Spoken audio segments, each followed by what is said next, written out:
Om Shanti. Good evening. Well, we have Sister Dr. Kala with us this evening. She is a pediatrician by passion, and she's been a spiritual teacher for the past 32 years. She's serving as the director of Peace Village Learning and Retreat Center, which is absolutely beautiful place. And today evening she is going to share with us on the topic of from ordinariness to greatness. One more thing I would like to add. She has a very sweet voice, I just came to know. And she sings Baba's songs. So maybe at the end of the session, she can sing one song for us. So I would like to extend welcome and thanks on behalf of everyone. Om Shanti. We will welcome her. We can clap.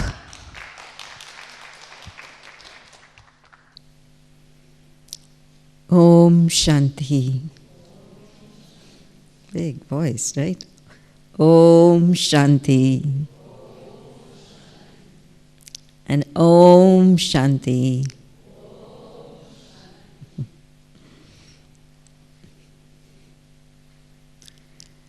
I think all of you know that in Baba's home, or the way Baba deals with us is you sign up for something and he makes you do a lot more than that, right? I was going to tell that I did not sign up for singing.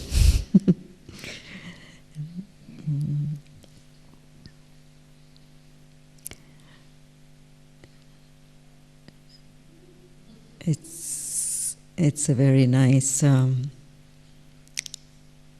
topic, because I was thinking that all of us who are here, not just here in this room, I mean, but all of us who are with Baba or who have signed up with Baba, so to speak, are here really because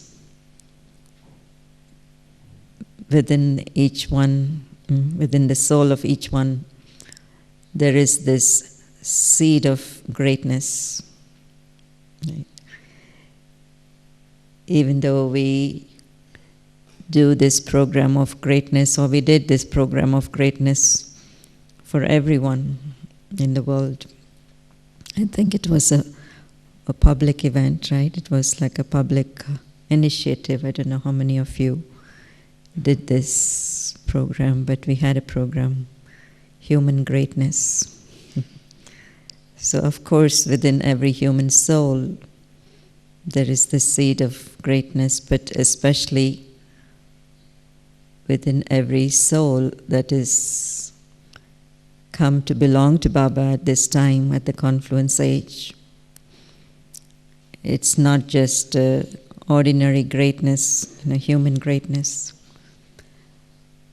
but it's divine greatness, right? It's the seed of divinity.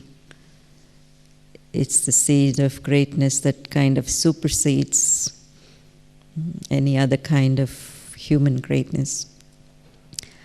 And so it is true that on the one hand, we all came to Baba for different reasons. We loved the knowledge. We experienced Baba's love. We were looking for truth and we found it. But I think also somewhere at the very core of why we stay with Baba, why we are able to sustain the kind of life that Baba has given us, is because of this seed of divine greatness or divinity, this absolute purity that Baba has shown us, that we were somewhere looking for our own life to be so elevated. And of course, we were looking for it in outside people, atmosphere, in the world outside. And we did not get that, of course. But deep within was this search for our own elevated past, great past, the past that we had lived in the golden age, in that time of divinity, absolute purity. So naturally, when we come to Baba at this time, at the confluence age, that seed is nurtured. Right? Baba comes and awakens that seed within us. Not only does he say, you get to know or you get to understand it, but the desire to become that also gets activated, so to speak. And therefore we start adopting this life, saying yes to this life, even though it may be a little bit at a time, or we all do it at a different speed or different pace. But there is definitely this desire to become what we were once upon a time. And so the question arises, where does ordinariness fit in this whole picture of wanting to become so elevated and so great? Because Baba does paint this very clear picture in front of us, what we were, how we were. And we also get a glimpse of it, even if it is from time to time or little bit at a time. But we do have a glimpse, and that's what makes us move on, continue on this path. And so the question of completely transforming to that elevated nature, completely becoming what quote unquote we say great, that might take time. But this whole thing of how Baba says that within every human soul there is this aspect of duality, right? Especially at this time, Baba says there is still this aspect of duality in the soul, in the sense that on the one hand you have come to know your true potential, your true nature, and there is the desire to move up and be that. And yet on the other hand, we know that there is this other aspect within the soul which kind of makes us gravitate to the nature of the past, the one that we know of recent past, in which we kind of, what should we say, we shortchanged ourselves. We kind of didn't really value ourselves enough. We didn't know who we were.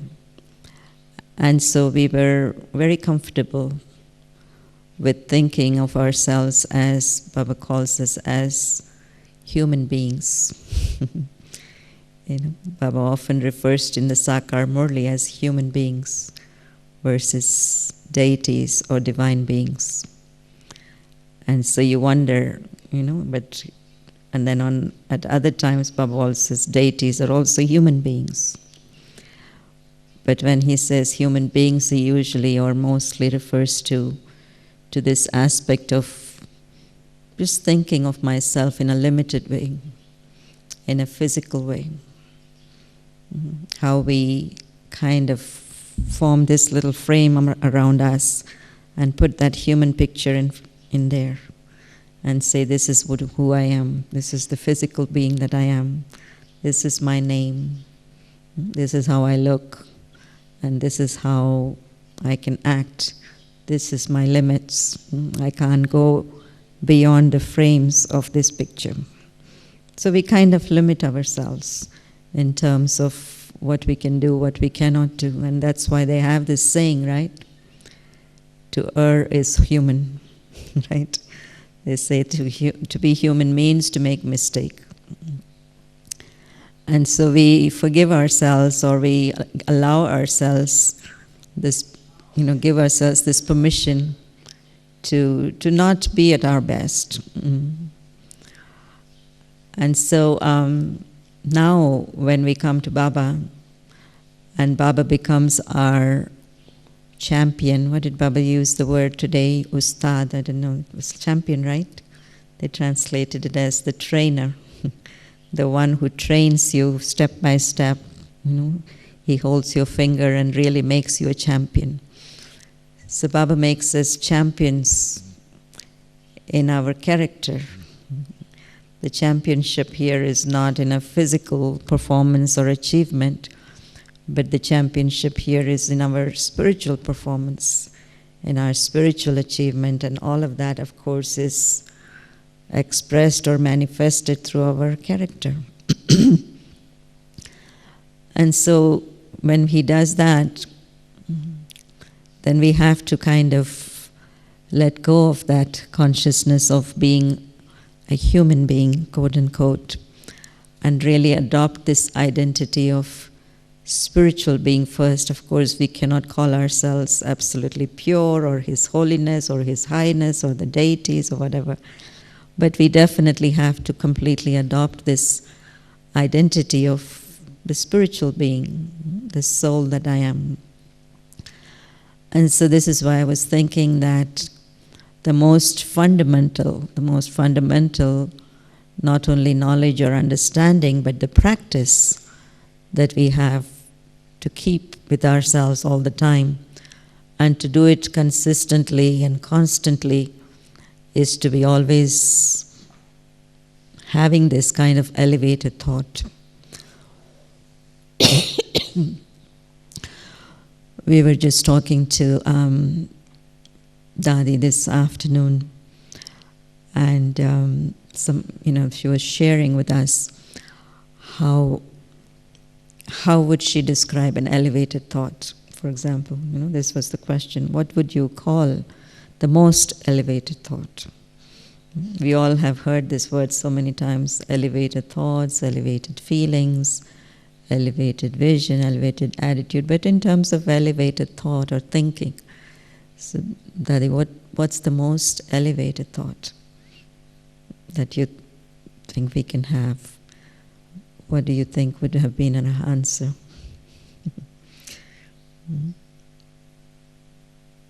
Anyone?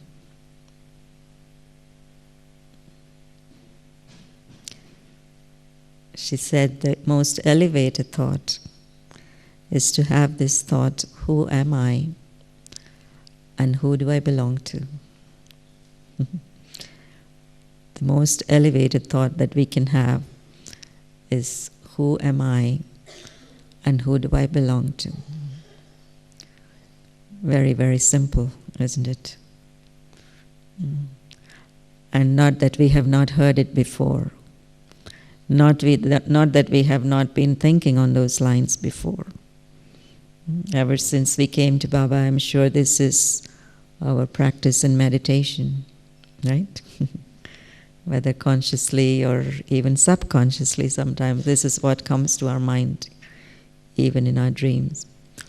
And yet she was underlining this aspect of elevated thinking, in which she said, just to come back to this original thought of who am I and who do I belong to.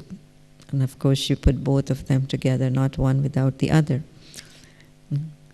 And this is our lifelong practice, isn't it?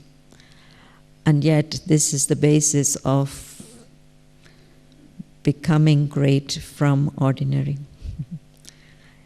Becoming the deity or the divine being from that ordinary human being. Because in the beginning, when Baba used to say, human beings are like this, human beings are like this, and I used to say, human beings means me also, right? But no, human beings means those who have this awareness or this consciousness all the time that I'm physical. But for us who are in training for becoming the highest or the divine beings and practicing the codes of conduct, the first and foremost practice internally, or attention at least, that we need to keep internally, is this elevated thought of who am I and whose child am I, or who do I belong to, who is actually taking care of me, who's given me birth, who's teaching me, who's guiding me. Because when I say who do I belong to, the one that I belong to is totally responsible for me, correct? It's not just belonging to just in terms of taking care or feeding or nurturing, but everything. If you say this one belongs to me, this is, it means that I'm totally responsible. So Baba is totally responsible for me. And to have this consciousness, this idea, this awareness is such an elevated awareness all the time. And we need to kind of remind ourselves all the time. So as I was thinking about this whole subject of how do we, because we all have experienced in the beginning of our Brahmin life very, very elevated awareness, consciousness, thinking, feeling, intoxication. And of course we acted from that stage of feeling so elevated. And Baba also says that it's few out of millions, and few even out of those few, the handful, that will actually stay with me and follow me till the end. So obviously, when we came, we were picked out of the multi-millions, the crowds outside. And so it was a very elevated feeling of just being picked out of the crowd and standing out. Right? Whether it was we who recognized Baba, Baba who came and chose us, however we look at it. But that feeling was so strong, that uniqueness, that specialness, that elevatedness of I as a soul that have recognized Baba. But then we start moving around in the circle of Baba's children, right? And all of us are kind of the same. Right? In other words, we have all recognized Baba. And so we're all kind of sailing in that same boat. And so in order for me to stand out as that special one, or this unique one, it takes an extra effort, isn't it? Because everyone around me is kind of taking this path. Everyone around me is remembering Baba. Everyone around me is observing the same kind of lifestyle, is having the same aim. And so we kind of get a little bit, what should we say? Yesterday I think Brother Charlie was talking about this kind of familiarity. When we become very familiar, or, not just with each other, but, the lifestyle that we have chosen is kind of familiar, and we take it for granted. The specialness of what this life is making us into. In other words, why have we chosen this life? Not just for the future, but even the specialness of the present time. What is it that stands out amongst all of us as Baba's children, even now at the confluence age? The power that Baba has given us, the authority that Baba has given us, the wisdom that Baba has given us, right? The respect that Baba shows for us. When recently he said this is the time when God himself comes and says namaste to you. Wasn't that a most beautiful and touching thing that Baba said? Now how many people actually experience God coming and telling him namaste every morning, right? And yet we listen to this word namaste every morning. And after a while, it's almost like we're not hearing it sometimes. Of course, we repeat the words or we listen to the words, but the intoxication and the feeling of specialness, that this is God, who comes and greets me individually, especially every morning. So just that one idea alone, that one thought alone of him coming, how elevated and how great it can make me feel like. Right? I mean, we don't have to go too far to feel special or to feel great, because we get all the ingredients, all the materials, all the resources, everything that it takes for me to feel that greatness as a unique soul, even within the family.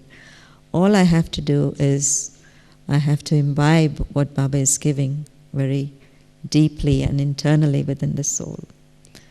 Whether it is Baba's words in the Murli, or whether it is Baba's the experiences that Baba gives me in my yoga, or whether it is the company that Baba puts me with, or the atmosphere that Baba has created for me, especially in our centers, in places like this, Madhuban. So however we look at it.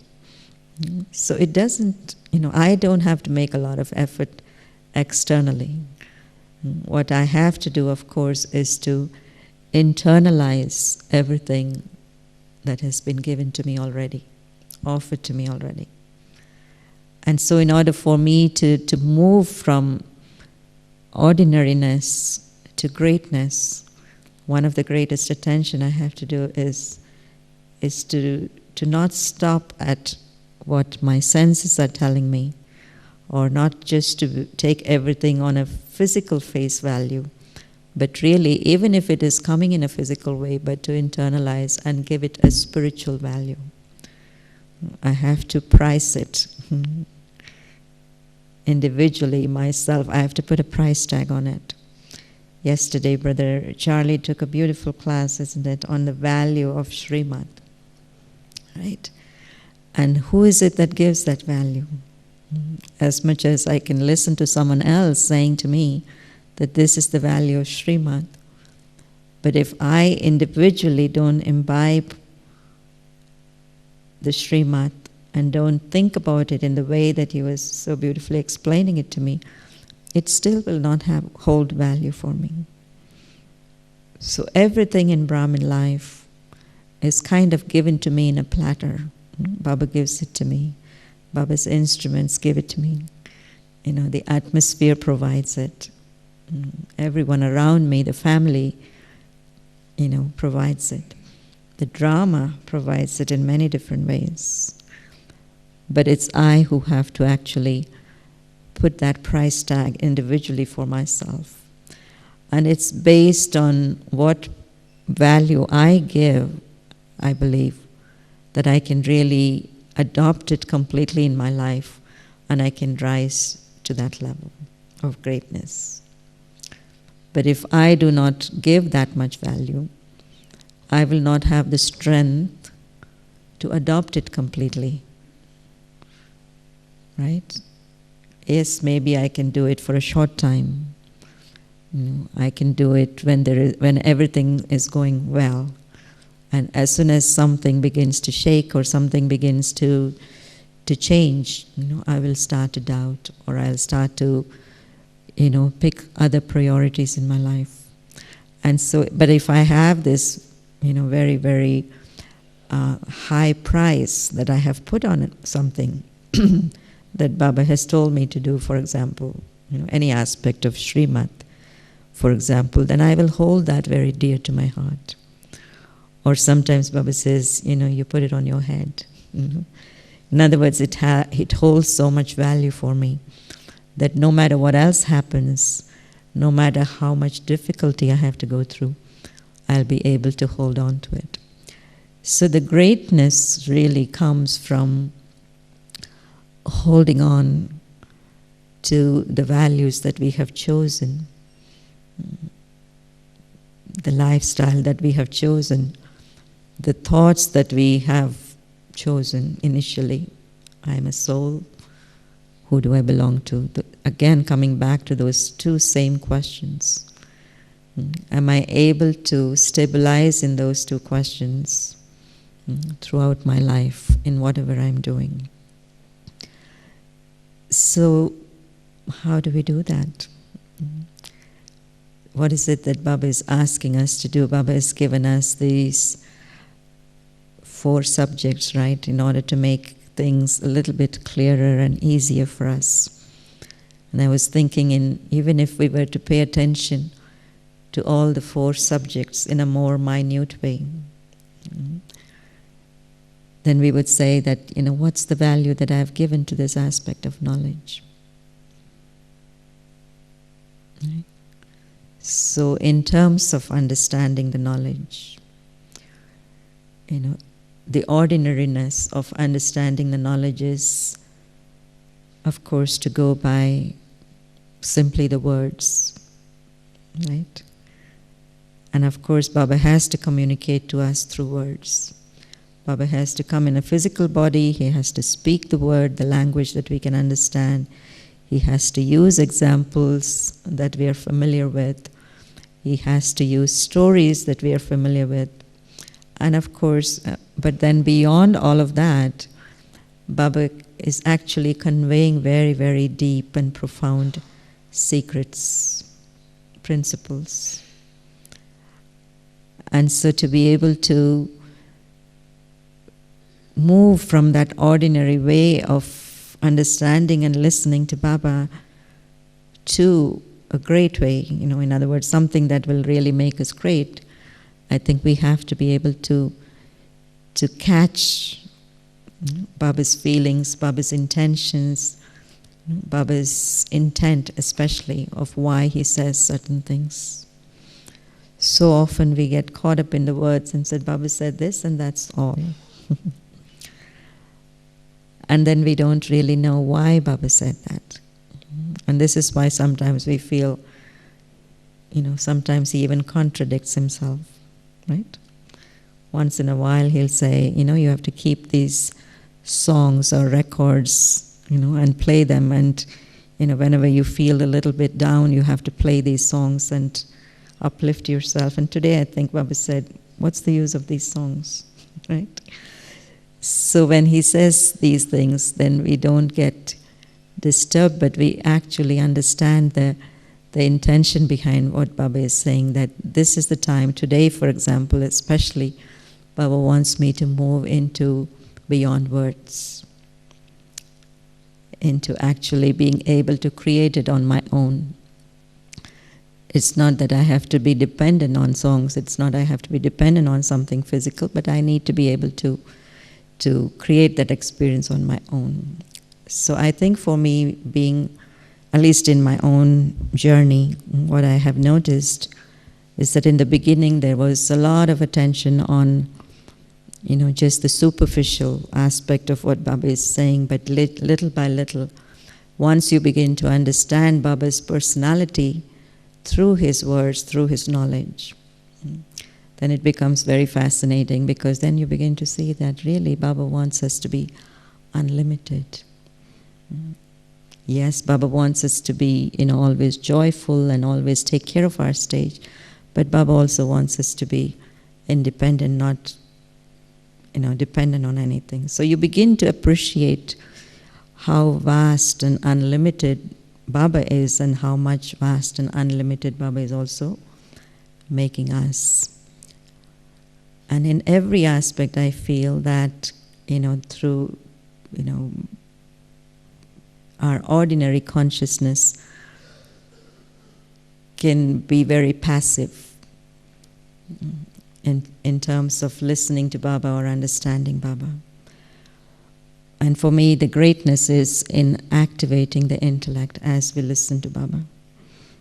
Yes, I know, I have understood this aspect, but there's something more, as if Baba is trying to say today.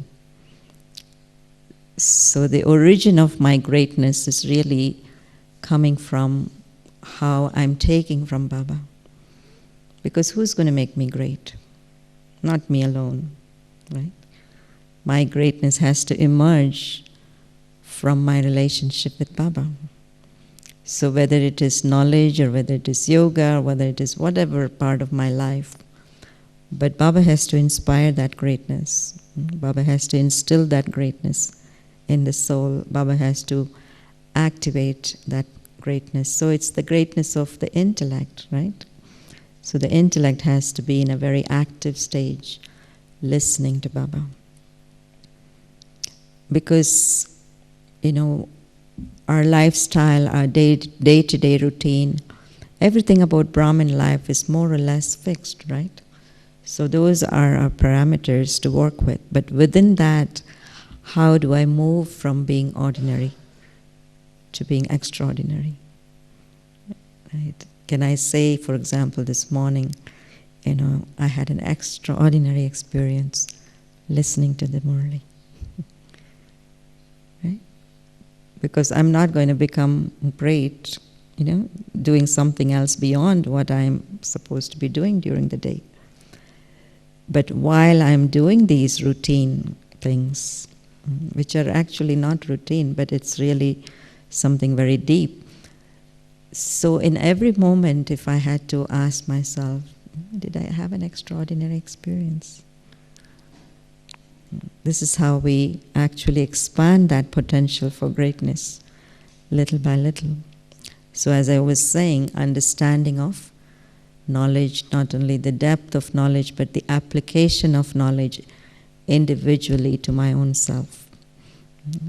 The greatness is not in saying, oh, I can apply this knowledge and I can use this in my lecture today, or I can use this in my whatever, but the application of knowledge to my own self is how I can deeply create thoughts that are based on that knowledge, even in my day-to-day life. Not only I have to think of knowledge, but knowledge is kind of integrated into my way of thinking about everything. Whether it is drama, whether it is, my relationship with Baba, whether it is the creation of the new world that Baba talks about, so often, whatever it is. But am I able to integrate that kind of aspect of knowledge into day-to-day living? It could be a normal scene, right? Am I able to apply this aspect of knowledge, for example, that Baba is creating a new world and I'm helping him, for example, to create the new world. So am I forming those kind of new sanskars for the creation of the world? So within that way of thinking is my greatness. But if I simply say, oh, I've listened to the knowledge, I remember the points, but then as I'm doing this, as I'm enacting this scene, that point of knowledge doesn't enter my intellect at all. Right? So how we have made knowledge into an integral part of our way of thinking, I think, is our greatness. Same thing with yoga. Same thing in terms of our experience with Baba. That whatever it is that I have to experience, as I was saying, it's Baba who has to make me experience that. As much as I have to become completely pure, I have to become completely perfect. But without Baba's greatness, I cannot really become that. So a very simple way, very easy way of, just feeling that greatness is how close is my relationship with Baba, who is so great. Sometimes Baba says that all you have to do is just sing Baba's praise. And that's yoga. Right? Have you heard that before? So to be able to just, of course it's not singing praise as the devotees sing the praise, but it's completely knowing that praise and remembering that praise in our meditation, in our remembrance, but in a very personal way. Yes, of course, he is the liberator of, sorrow. He removes all the sorrow in the world. He liberates us, he guides us, but not just for, the world, but for me personally. So many times we have the experience of, which relationship should I use for Baba? We say father, we say mother, we say, friend, we say beloved. But simple things like, he's my liberator. These are all Baba's praises, these are all Baba's titles. But have I experienced them personally in my own life? And that's yoga. That's actually increasing my own greatness by using Baba's greatness. Because Baba is great, I know that. Intellectually, I know that. But have I used his greatness in my own life? Have I seen it work for me? Baba is the magician, for example. But have I experienced Baba's magic? Of course, many of us have. But to the extent that our account of experiencing Baba's greatness in all his forms, in all his titles, as much as we are able to accumulate those experiences, through that much our greatness increases, isn't it? Because our greatness is not just based on our greatness. Our greatness is really based on our experience with Baba. How we receive from Baba, how we are able to become one with that Baba who is great.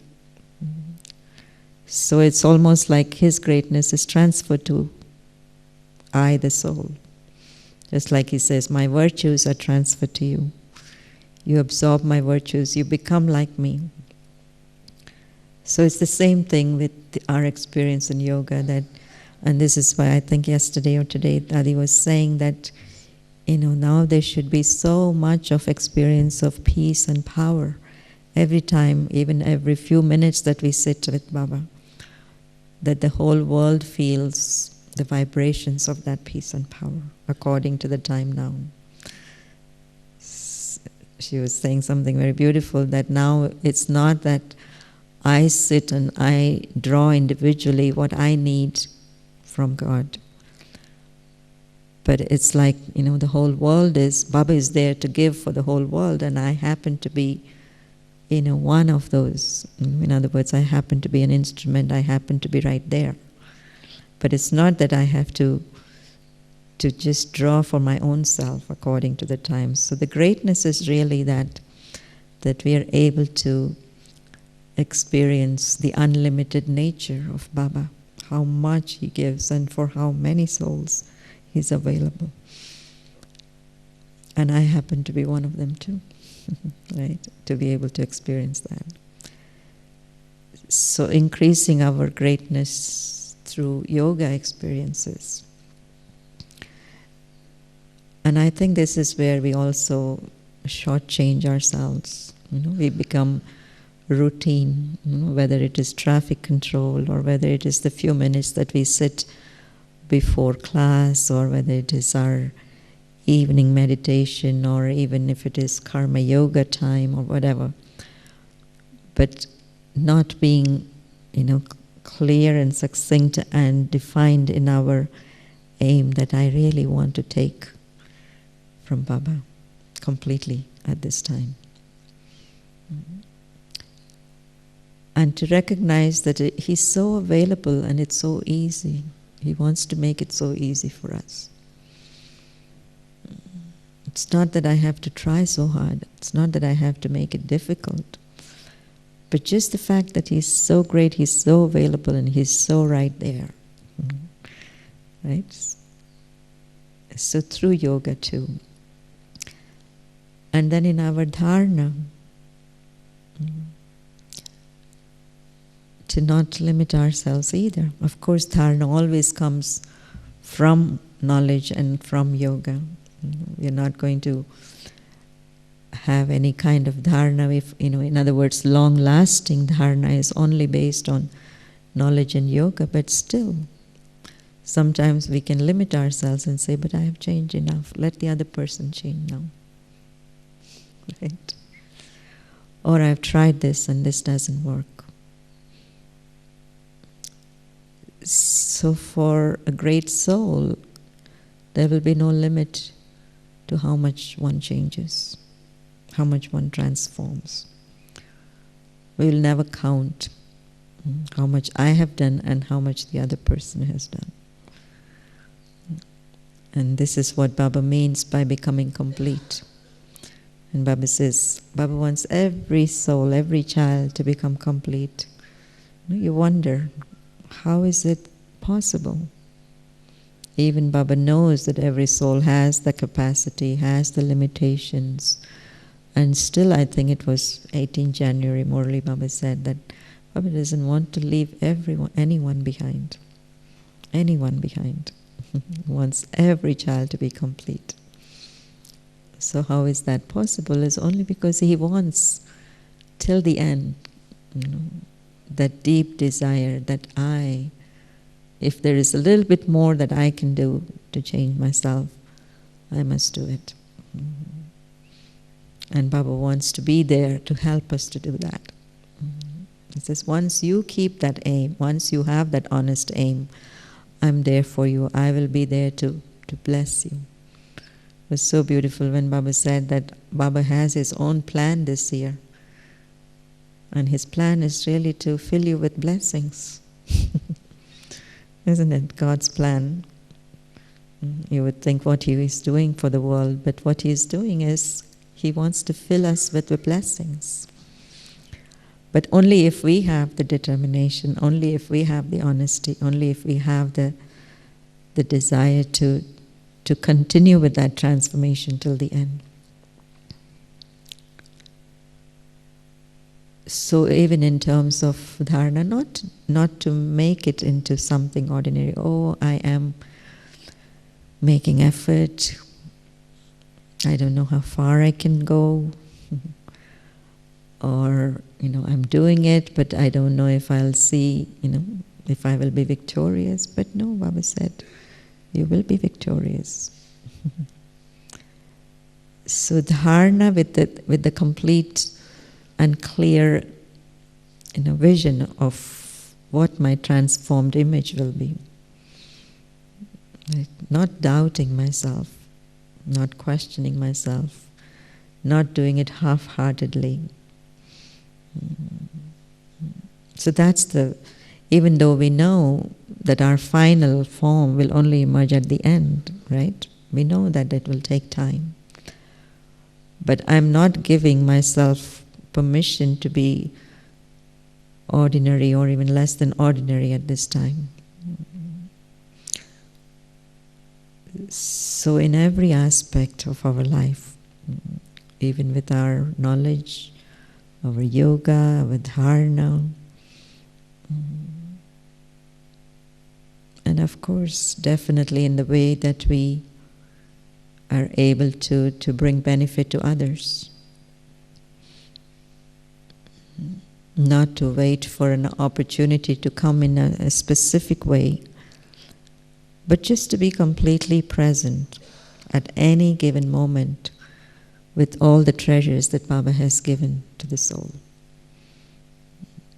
I was thinking recently that it's so important for us to really serve through our presence. We usually talk about serving through our mind and serving through our words and serving through our activities, actions. But in all of that, presence is so important. And presence means that, you're there completely present as a soul, aware, connected, of course, with your own purity and your own virtues, but connected also with Baba, connected with time, connected with whatever scene is around happening. And so when you are in that stage, sometimes Baba calls this as the Yog-Yukt stage, right? The Yog-Yukt stage in which you are in connection, but you're also in connection with many other things. So it's not that you're connected with Baba, so you're disconnected with what's happening around you. I think you all have heard Baba would never accept this answer. Baba, I forgot this because I was remembering you, right? Anytime anyone would forget something, Baba would say, but where were you? You were not remembering, Baba. Because if there is truly remembrance, then there is also remembrance of what is important at that particular time. Where do I have to be? Who do I have to serve? All those things come naturally when there is that natural presence. And so that's a big part of being great. I think some of you might have heard, read this book, Beyond Greatness. How many of you have read by Judy Rogers and Gayatri Ben? They did this whole initiative on interviewing people about, how, people who really we would say that they are heroes, for example, whether they jumped under the train and saved someone, or they just happened to be in the right time to do something very important and necessary to save someone's life or whatever it was. And they kind of interviewed some of these people. And a lot of the people that they interviewed, they very, very simple and matter of fact admitted that they never thought of it as greatness. But they just happened to be at the right time in the right place where they could jump in and do what they had to do.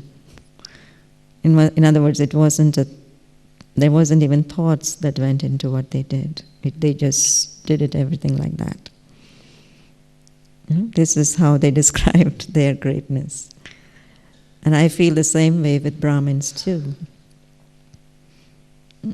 That it's not really our greatness, but somehow drama puts us in those situations, in those moments, and with people where we can truly be of service. But are we open to the idea? Are we present in that moment in the drama, or are we thinking of something yet to come? Or are we thinking about something that happened in the past that's pulling my intellect, or something that I didn't do, or something somebody did? Which is why Baba has been making us practice this whole thing of putting a full stop, drama, don't think, all the things, all the practices that Baba has been telling us. So that at any given moment, wherever we are, Baba can use us. We can be of service in some way, some little way, through words, through our gestures, through our thoughts, through helping someone to make the right decision, whatever it may be. So I feel that presence is so very important. And maybe we don't take enough time in Brahmin life to really feel our presence, that pure presence, that presence of Baba's vibrations in the soul. And to really cherish and enjoy that and to spread that into the atmosphere. I was meeting a few souls recently, and they were going through physical, situations, of course, body-wise. And you know that anyone who is very busy, active on the field of service, doing this, doing that, running around, all of a sudden, if they have to stop that, and if they have to just be in bed or not be so active, one of the greatest things that they miss is that I can't serve now. Right? I can't be of service now. But you can be of service now, just by being who you are. Right? But one has to accept that as an idea. That my presence is so important, I am so valuable. Yes, I cannot do that, I cannot run around, I cannot do physically many things I could do before, but I, the soul, I'm still in this body, as Adi keeps saying, why am I in this body still? Why am I in this body still? So just to be able to feel my own presence as a soul that Baba has nurtured and, helped to grow and to and to purify and to clean, and to value my own self and while I'm in this body, in this drama, and to really cherish. And what will happen is that my vibrations will spread into the air if I create that stage. Just when Baba said you have to be contented no matter what did he mean by that? What is the stage of contentment? Because one of the blessings, I think, said to be contented and to make others content is greatness, right? Or something like that. So this is the kind of greatness that I'm not waiting to show, the quantity of service that I have done, but really it's the quality of my impact. First of all, even on my own self, on the atmosphere, and of course on the people around me, and then the rest of the world. So I think it's a training that we need to give to ourselves to really feel our pure presence, our divine presence, angelic presence, and to spread those kind of feelings. I think during the month of January, one of the things that we took up was, to really feel the angel inside. It's like that angel is there inside already, but are we feeling it? Are we feeling the angelic qualities?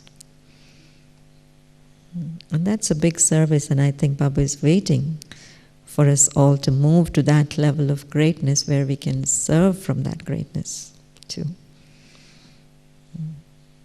So not to think any less, Of course, yes, doing actions, serving through words, until we still can do it, very important. Taking all the opportunities we can is important, but this aspect also of just feeling that presence, that I, the soul, how much I have imbibed from Baba, how much I have come close to that stage of completeness and perfection. To feel that angelic presence inside and to spread that. And not to stop. I mean, I'm not saying that you don't need to do the other kind of service. As a matter of fact, our greatness is really that we will not put limitations on how much we can do. We can actually expand our limits. Right? When the consciousness is of that great soul, you can actually step into areas where you're not even familiar with. You can offer yourself instead of waiting to be told. So many great things can happen. You just show up at the right time where someone is needed, and you're able to say, yes, I can do it. Like I said, so something within the soul has come, is being elevated to that level of greatness, so that the external opportunities can also arise. Right.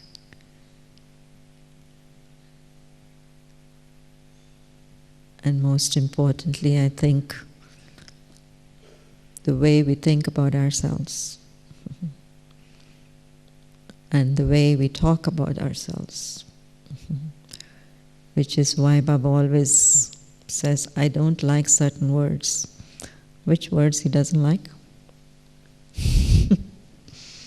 Sometimes. I mostly can do it, but sometimes. Sometimes I lose it. Or sometimes I get angry. Sometimes I do that.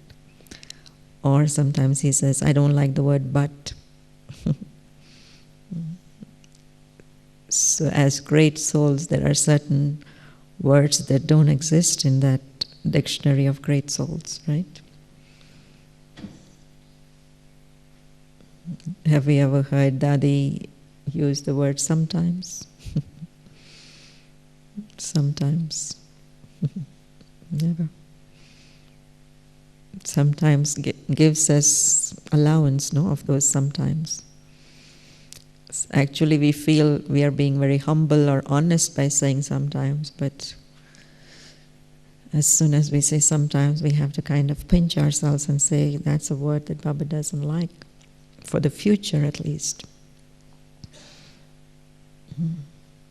So before I admit to Baba, sometimes I have to internally make this determination.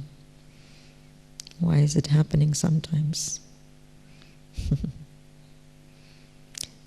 So, language is very important.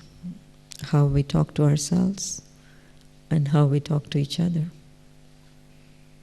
Right? Yesterday Dadi was talking about how when we are in love, what are the kind of things that we say to ourselves and to each other. Only what Baba tells us. What's the vision that Baba has for us? What are the things that Baba tells us? What's the language that he uses for us? We have to also use such elevated language, such elevated vision. And of course it all starts with the self, right? I can't wait for anybody else to change their vision of me if I can't change my own vision of myself. Happens sometimes. Right? We are making so much effort, we are changing so much about ourselves, and yet we feel other person is not noticing it or not, responding to that.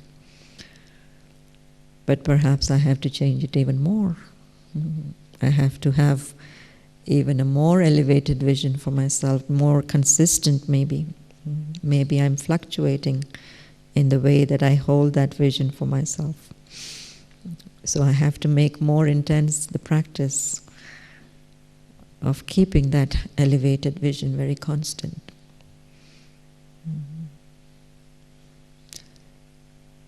It takes a lot more time for other people to change their vision than it does for me to change my own vision for myself. So first I have to really, really lay that foundation.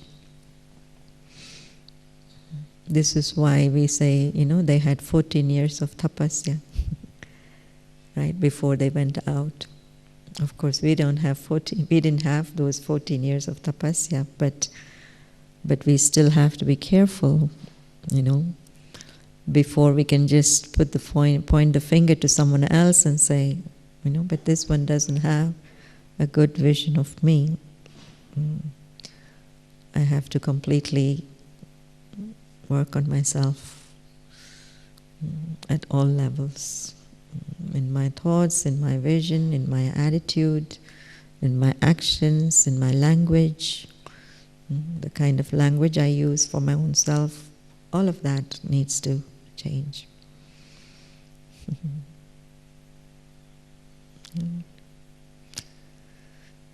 So from ordinary to great is, we may think that it's a big leap, it's a big step, but no. It's just a tiny little switch. You just have to switch. Baba always talks about the switch of awareness. So this switch is what we have to constantly remind ourselves of. Like I said, who am I? Who do I belong to? If we just come back to those two basic questions again and again, I think it can help to make a lot of other shifts automatically.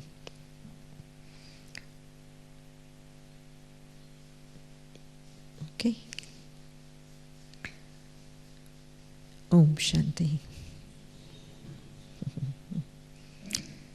So we have very good time to create a very, very strong and beautiful, uplifting image of ourselves, and using Baba's greatness and the power of transformation that Baba has given us as an inheritance.